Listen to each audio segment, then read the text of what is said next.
Let's review some history. 40 years before this week's Parsha, after the Jews leave Egypt, they're in the wilderness and there's no water. They complain. God tells Moshe, take your staff and hit the rock, water will come forth. Moshe does so, and they have water. The sages tell us that that water was in the merit of Moshe's older sister Miriam for the next nearly 40 years, until this week's Parsha. Miriam dies, and the well immediately dries up. The people again complain, we have no water.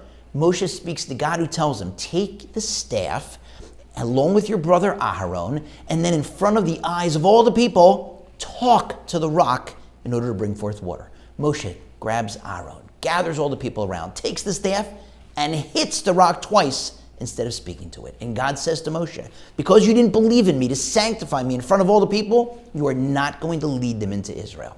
Moshe is punished. And for thousands of years, the commentators have been trying to figure out, why didn't he listen to God and speak to the rock?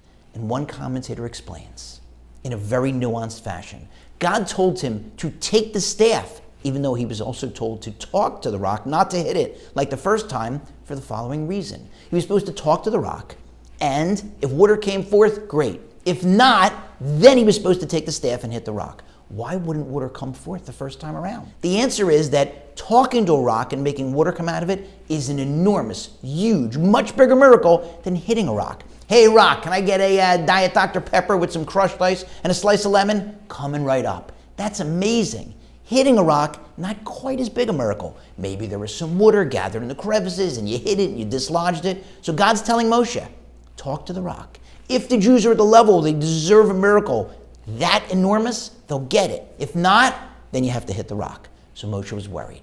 If I talk to the rock and the water doesn't come out, the Jews are going to know what's going on. They're going to realize they're not at that lofty level. They're going to be disappointed in themselves. They're going to be dejected. It's going to cause a separation between them and God and a reduction in their level of closeness to God and in their level of observance.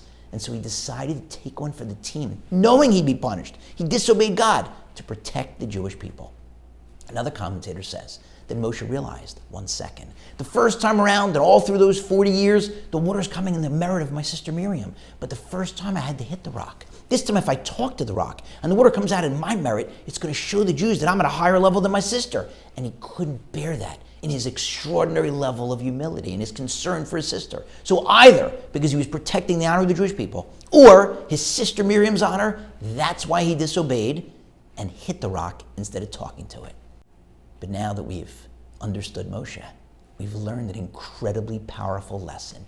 Even if you're Moshe and you've got the best, most compelling, logical, sensible argument in the world why you shouldn't listen to God's command, don't make the argument.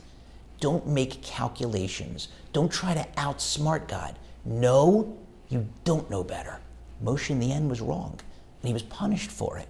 And what a lesson for us. Just do what God tells you to do.